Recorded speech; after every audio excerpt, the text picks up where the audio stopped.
Baik, assalamualaikum warahmatullahi wabarakatuh.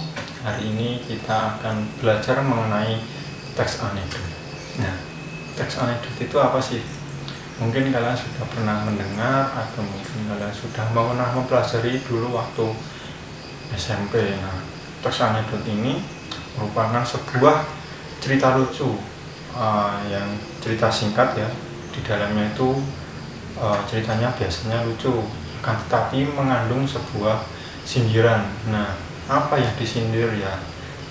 Semuanya, misal tentang pemerintahan dan sebagainya, itu yang terjadi di dalam teks anekdot. Jadi teks anekdot ini cerita singkat yang di dalamnya mengandung pesan, sebuah sindiran dan lucu. Nah, kurang lebih seperti itu.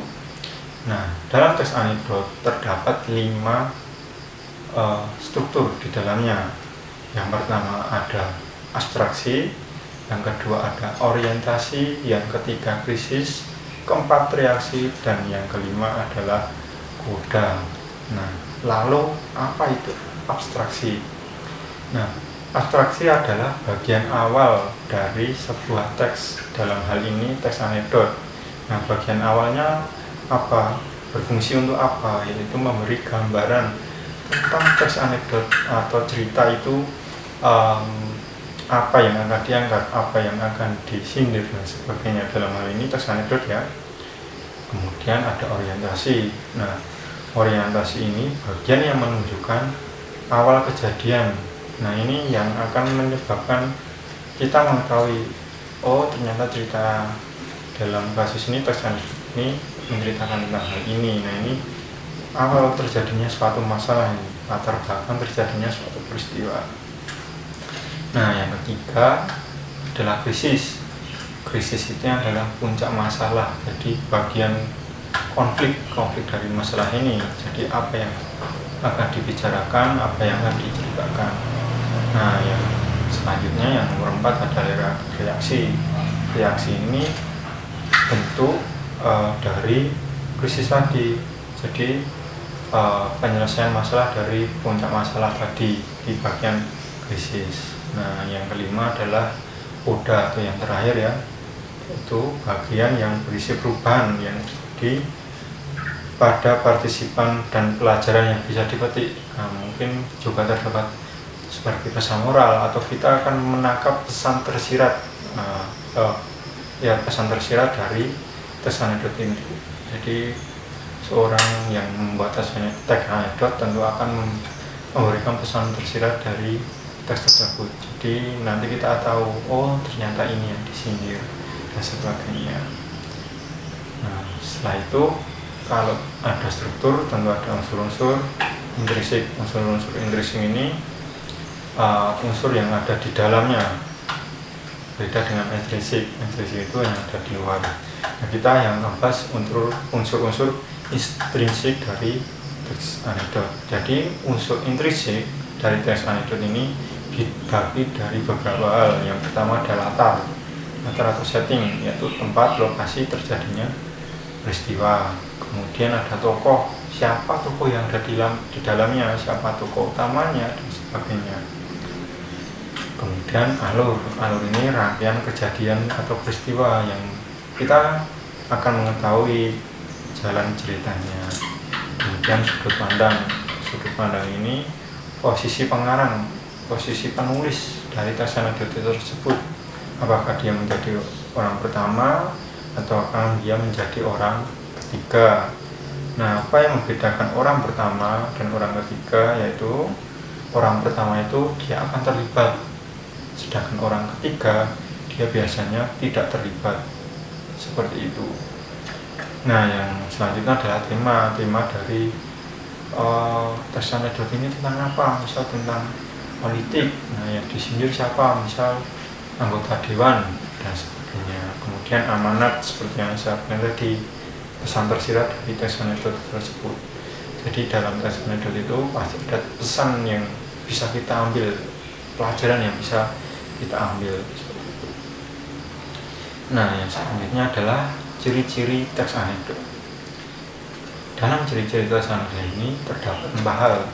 Yang pertama hampir menyerupai dongeng, hanya sekadar cerita saja yang tentu tidak harus nyata seperti itu. Yang kedua, partisipan biasanya orang terkenal, yaitu orang yang kita sindir dan sebagainya. Dalam hal ini teks ya, kan dalam teks anekdot ini cerita lucu yang di dalamnya mengandung sebuah sindiran seperti itu. Yang ketiga adalah bersifat humor, menyindir dan real. Jadi apa yang kita sindir itu bentuknya nyata. Jadi misal yang kita sindir anggota dewan yang ketika rapat paripurna mereka tidur. Nah, kita benar-benar kejadian itu nyata, bukan mengarang. Nah, kalau teksnya dibikin karangan itu jelas, tapi apa yang kita sendiri itu harus benar-benar kejadiannya nyata, bukan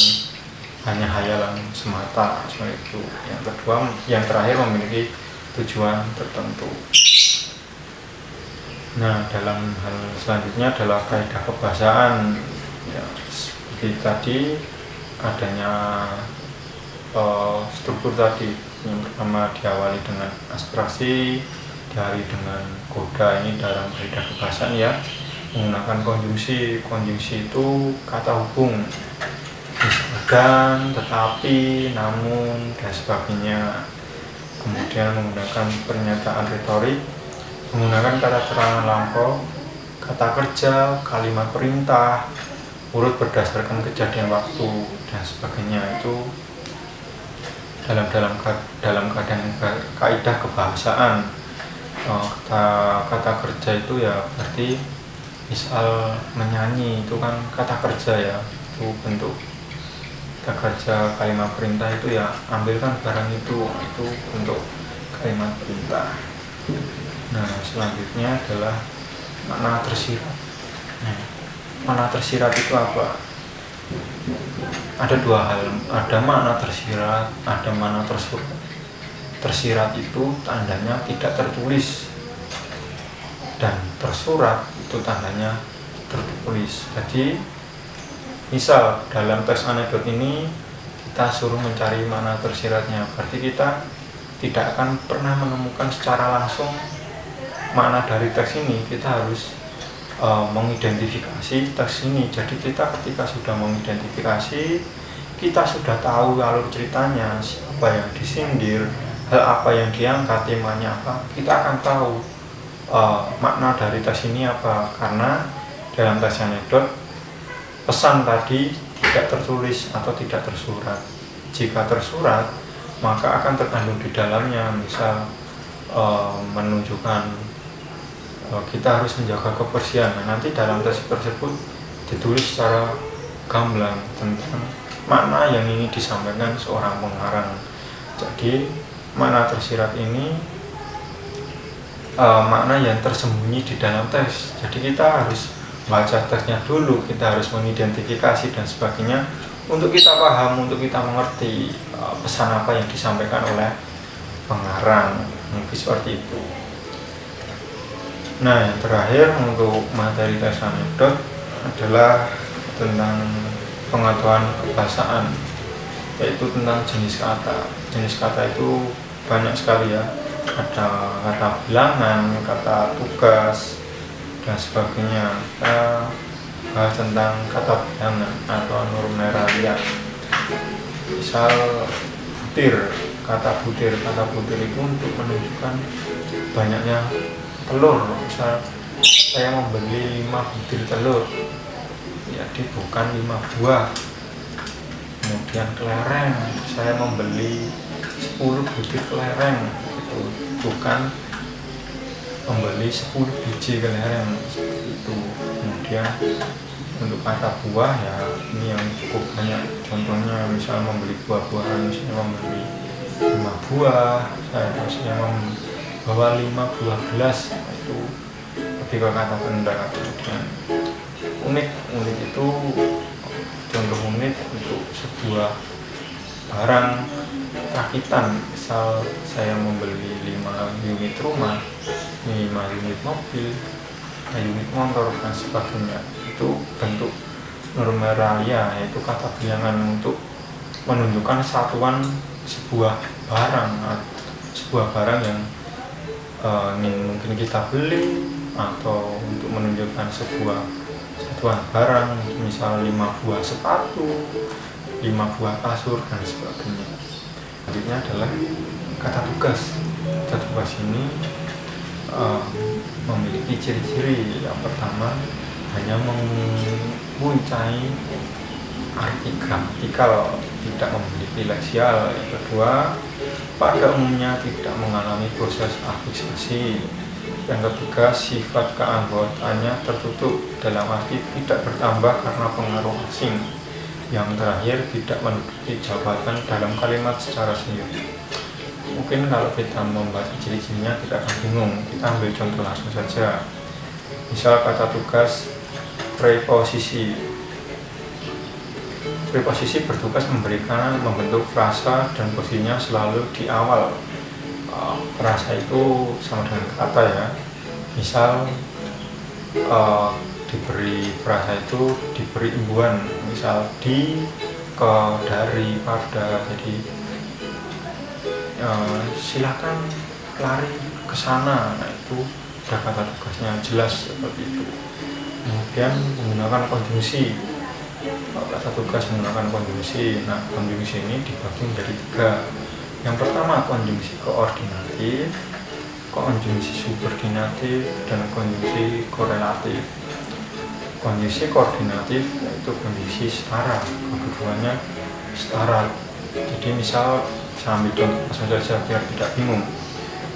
Kata konjungsi koordinatif ini kata dan atau tetapi. Misal saya dan Roni sedang belajar, ini kan setara, kita sama-sama belajar, jadi menggunakan konjungsi koordinatif. Dengan hal ini konjungsi dan. Kemudian konjungsi subordinatif ya, yaitu konjungsi bertingkat. Contoh konjungsi bertingkat itu ketika saya bangun. Nah, itu ketika ini menggunakan konjungsi subordinatif ini biasanya digunakan untuk antar kalimat. Nah, saya sedang belajar ketika adik saya makan. Nah, itu kan menghubungkan antara kalimat 1, kalimat 2. Kemudian yang terakhir konjungsi korelatif, yaitu menghubungkan kata, frasa, klausa yang setara kedudukannya, tetapi konjungsi ini terpisah. Misal kata baik dan maupun, baik saya maupun adik saya. Nah, ini terpisah, baik dan maupunnya dipisah oleh kata saya. Nah, ini menunjukkan konjungsi korelatif. Nah, itu materi tentang teks anekdot, kurang lebihnya seperti itu. Jadi bisa kita simpulkan ya, teks anekdot itu cerita singkat yang di dalamnya mengandung humor, lucu, dan berupa sindiran. Nah, apa yang disindir ya banyak sekali, tidak hanya tentang politik, tidak hanya tentang pemerintahan, misal tentang isu sosial dan sebagainya. Seperti itu kurang lebihnya tentang teks anekdot. Itu saja yang bisa saya sampaikan. Terima kasih. Wassalamualaikum warahmatullahi wabarakatuh.